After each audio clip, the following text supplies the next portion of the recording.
Assalamualaikum warahmatullahi wabarakatuh. Nama saya Syarif Muhammad Nagib dengan NIM 42020270270.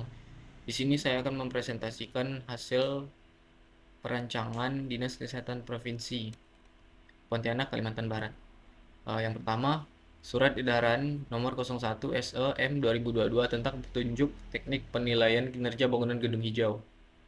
Peraturan Pemerintah Nomor 16 Tahun 2021 tentang Peraturan Pelaksanaan Undang-Undang Nomor 28 Tahun 2002 tentang bangunan gedung yang ditindaklanjuti dengan Peraturan Menteri Pekerjaan Umum dan Perumahan Rakyat Nomor 21 Tahun 2021 tentang penilaian kinerja bangunan hijau, mengatur segala ketentuan penyelenggaraan bangunan gedung yang dikenal Persyaratan Bangunan Gedung Hijau ataupun BGH, yang meliputi bangunan gedung baru, bangunan gedung yang sudah ada, hunian hijau masyarakat atau H2M, kawasan hijau baru, dan kawasan hijau yang sudah ada. Surat edaran ini disusun dalam rangka menindaklanjuti ketentuan penilaian kinerja BGH. Lanjut ke studi literatur. Definisi dinas kesehatan adalah unsur pelaksana pemerintah dalam bidang kesehatan yang dipimpin oleh seorang kepala dinas yang berada di bawah dan bertanggung jawab kepada kepala daerah melalui sekretaris daerah. Sedangkan tugas dan fungsi dinas kesehatan mempunyai tugas pokok melaksanakan urusan pemerintahan di bidang kesehatan meliputi kesehatan masyarakat, pencegahan, dan pengendalian penyakit, pelayanan kesehatan dan sumber daya kesehatan yang menjadi kewenangan daerah provinsi, melaksanakan tugas dekonsentrasi dan melaksanakan tugas pembantuan sesuai bidang tugasnya berdasarkan ketentuan peraturan perundang-undangan. Visi dan misi Dinas Kesehatan Provinsi Kalimantan Barat ini mempunyai visi yaitu mewujudkan kemandirian masyarakat Kalimantan Barat yang sehat, sedangkan misi dari Dinas Kesehatan Provinsi Kalimantan Barat adalah: 1. Terbinanya keluarga sehat, mandiri, dan sadar gizi. 2. Membuat masyarakat Kalimantan Barat yang sehat dan mandiri. 3. Meningkatkan upaya pelayanan kesehatan, penyediaan obat, dan perbekalan kesehatan yang optimal. 4. Memantapkan sumber daya dan informasi kesehatan. 5. Mewujudkan kapasitas aparatur Dinas Kesehatan Provinsi Kalimantan Barat yang profesional. Lanjut ke lokasi. Lokasi saya berada di Jalan D.A. Hadi, Akcaya, Kecamatan Pontianak Selatan, Kota Pontianak, Kalimantan Barat, dengan luas lahan 8.870 meter persegi. KDB maksimal 60%, KLB maksimal 6, KDH maksimal 40%, KTB maksimal 0. Lanjut ke besaran ruang. Total luas untuk gedung kantor adalah 2.853 meter persegi. Untuk gedung farmasi, luas totalnya adalah 1.172 meter persegi. Untuk gedung A, luasnya adalah 3.696 meter persegi. Lanjut ke konsep. 1. Parkiran sepeda beserta tempat ganti pakaian. Untuk pekerja maupun pengunjung yang berkendaraan dua roda, ada parkir khusus yang berada di dekat pos satpam dan juga dilengkapi fasilitas kamar mandi atau toilet untuk berganti pakaian maupun membersihkan badan. Saya desain sedemikian rupa karena untuk mendukung pengendara beroda 2. Yang kedua, lampu koridor yang bersumber dari panel surya. Untuk memanfaatkan serta menghemat pengeluaran yang dikeluarkan untuk listrik, saya memanfaatkan panel surya sebagai sumber energi dari lampu-lampu yang berada di koridor. Lanjut, yang ketiga, penggunaan kinetik fasad yang bersumber dari panel surya. Penggunaan kinetik fasad yang sangat efisien dan dalam menghadang sinar matahari masuk, tetapi udara tetap banyak dikarenakan penggunaan sensor cahayanya yang sensitif. Jadi, jika ada cahaya, dia menutup. Lanjut, yang keempat, pengolahan kembali air bekas wastafel toilet.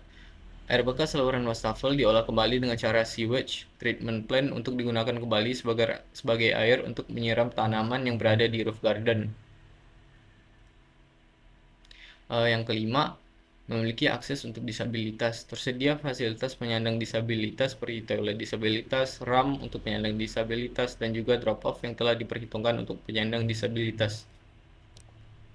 5. Pemanfaatan roof garden pada luar aula berfungsi sebagai penyejuk dan juga mempercantik view sekitaran aula dan juga bangunan. Tidak hanya bagi pengunjung aula, tetapi semua pengunjung memiliki akses untuk roof garden untuk bersantai sembari melihat view yang cantik. Roof garden yang didesain untuk menggunakan air telah diolah agar penggunaan biaya berkurang. Yang keenam, air hujan tidak langsung terbuang, tetapi diolah Penggunaan metode SPAH untuk mengumpulkan air hujan yang berasal dari atap bangunan, permukaan tanah, jalan, dan dimanfaatkan sebagai sumber suplai air bersih untuk pekerja dan juga pengunjung untuk menghemat biaya. Lanjut ke dana lewat lantai 1. Sini ada teras, ada lobby, ada ruang informasi, ada ruang staff, ruang kasubag umum dan aparatur, ruang panel, lobby lift, ada lift, WC umum, yang kiri pria, yang kanan wanita, toilet disabilitas, parkiran motor, gedung parkir khusus untuk pekerja, gudang obat dari gudang bersuhu khusus yang ber-AC, terus gudang vaksin, gudang obat biasa. Lanjut ke dana lewat lantai 2. Dari lantai 1 tadi naik tangga, itu juga bisa pakai lift. WC ini sirkulasi untuk menuju gedung yang sebelahnya pakai dinding roster. Sini ruang farmasi, ruang bidang farmasi, ruang arsip, ruang dapur, ruang staff, ruang kabit, ruang kasih, ruang admin. Pas di bawah gedung parkir. Sini ruang kepala dinas, dan toilet kepala dinas. Ada ruang tamunya. Sini ruang rapat. Lanjut ke dana layout lantai 3. Dari tangga atau lobby lift langsung berpapasan dengan ruang tunggu aula ataupun lobby aula, pintu masuk aula, ruang panggung, ruang backstage, ruang kontrol, ruang audio, roof green.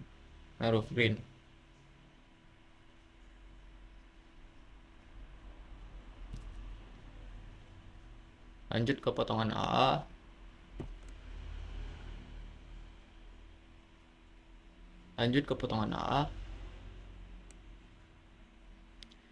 Sirkulasi tadi nah pakai dinding roster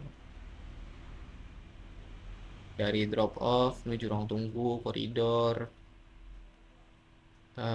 akses tangga yang berada di gedung parkir. Sirkulasi dua jalur.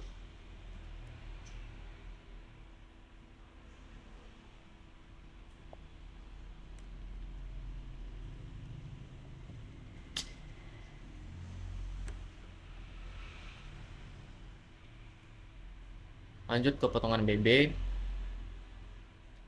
core atau lift, roof garden atau roof green, ruang kepala dinas, aula, lobby aula, toilet.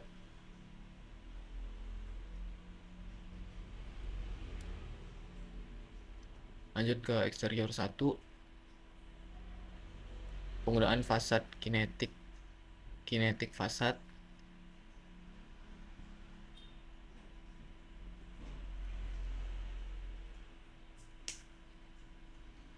Lanjut ke eksterior 1. Penggunaan kinetik fasad untuk mengurangi sinar matahari yang masuk. Eksterior 2, eksterior 3, eksterior 4.